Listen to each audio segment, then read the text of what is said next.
What are the 5 biggest mistakes that everybody makes with webinars that I see? So I have reviewed and critiqued more than 370 one-to-many sales presentations, webinars, selling from stage. And I can tell you there are 5 mistakes that I see all the time that people make over and over and over that cost them sales, cause people to disengage, leave the room, be on Facebook, doing anything but paying attention and buying. So we're going to go through what these 5 mistakes are. I'm going to show you how to avoid them and what to do instead. And if you avoid these, you can virtually guarantee that you are going to have a successful webinar or presentation. So what is number 1? Number 1 is being boring and rambling on and on, going down rabbit holes and losing your audience. So you can probably think of a live presentation that you saw that was absolutely painful, where you were in the room and you're just like, where is this guy going? I don't understand. That story has nothing to do with anything. It's not engaging. I'm not following along. And you got up and left the room. You might remember a webinar where this happened, where you jumped off within just a couple minutes, or you were on Facebook. You're trying to pay attention, but you couldn't. So what causes this? Well, this is where people did not practice. They did not build out a framework that they could follow that led to a very clear story arc that led to the offer. So the story arc should always be the beginning, establish credibility, your origin story, meet them where they're at, solve their first problem, solve their second problem, solve their third problem. Those are stair-step teaching points that get people to lean forward and start to get the outcome, start to get into a little bit of momentum. You take them from a 1 to a 2, and then you make the offer.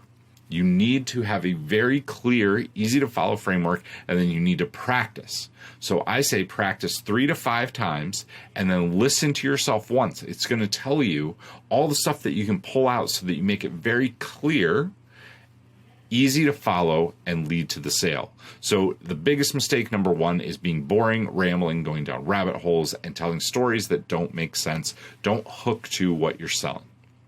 Number 2 is trying to take people from a level 1 or a level 2 to a level 10, right? One of my favorite movies is What About Bob? If you remember What About Bob, he's baby steps. Baby steps? It means setting small, reasonable goals for yourself, one day at a time. One tiny step at a time. Baby steps.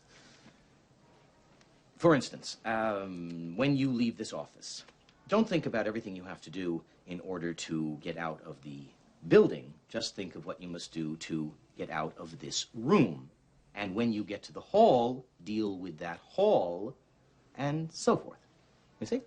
See, the reason that people are tuning into your webinar or your presentation is because they're at a level 2. They've studied enough that they know they need what you do. They need the outcome to grow their business and to get the result that they want. But they're at a level 2. You're probably at a level 10. You use a lot of vocabulary that they might not understand. You're talking about very complex things very quickly because you're used to talking about them. Instead, you need to dumb it down, and your goal for your presentation is to take them from a level 2, 1 level, or 2. So you want to take them to a level 3 or a level 4. You want to show them just enough that they can start to get into momentum, start to move forward, and then take the next steps with you, whether that's booking a call, whether that's buying your course. You want to get them into a little bit of momentum. You don't want to overwhelm them. Number 3 is teaching too much versus using stories and getting people excited about working with you. We'll talk a little bit more about this at the end, but right now what I want you to think about is if people just sit there and teach and teach and teach, overwhelms our brain. It's like RAM in a computer getting filled up and you can't process anymore. If you've ever left a presentation or a live event where you just feel overwhelmed and you're like, I just need to go breathe, it's because they gave you too much information. Instead, you should be teaching just a little bit and then telling a story that highlights what you're teaching and gets people to see how exciting it is and how they can get the outcome that they want through what you just taught them. But you want to teach them just a little bit and then use a lot of stories, a lot of analogies. You want them to feel entertained. Presentation, it should be more like entertainment presentation, right? You want to entertain them, but teach them a little bit, make them have fun, and see how they can use it. So that's number 3.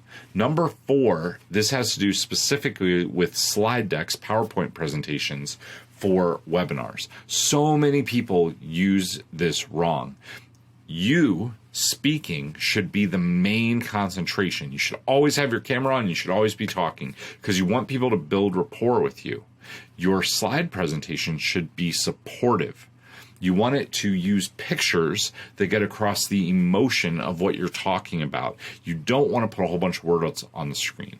What I see a lot of people do wrong is they use way too many words. You want no more than 10, 12, maybe 15 at the most, unless you're talking about during your offer. Otherwise, you don't want a bunch of pie charts and a bunch of hard to follow things. You want emotion building pictures.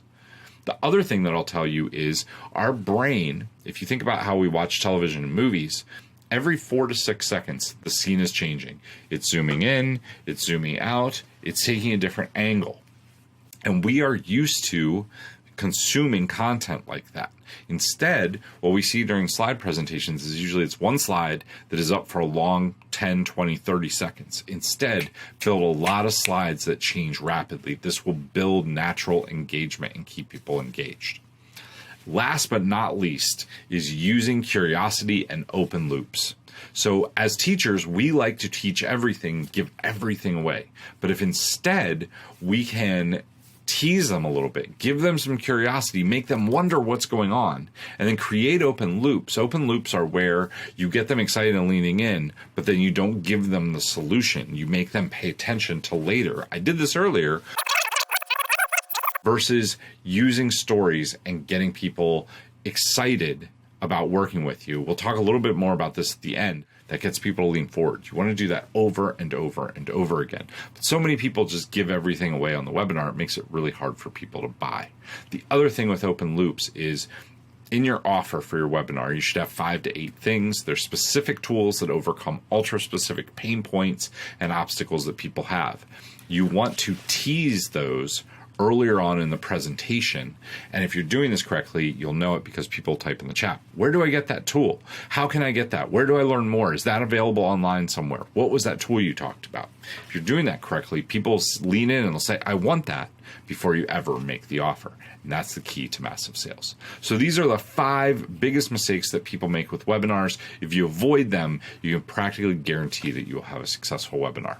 Till next time, take action, change lives, and make money. I'll see you soon. Are you looking to scale your business but trying to figure out how to get your message across? Well, go to storyselling.how to grab my free course that will show you how to discover everything that you need to build your business through stories. These stories work whether it's in social media, email, or public speaking. There are 5 core stories that you'll learn. You'll be able to use all of them by the time you're done with this course. Again, that is storyselling.how. If you enjoyed today's episode, make sure to tune in next time.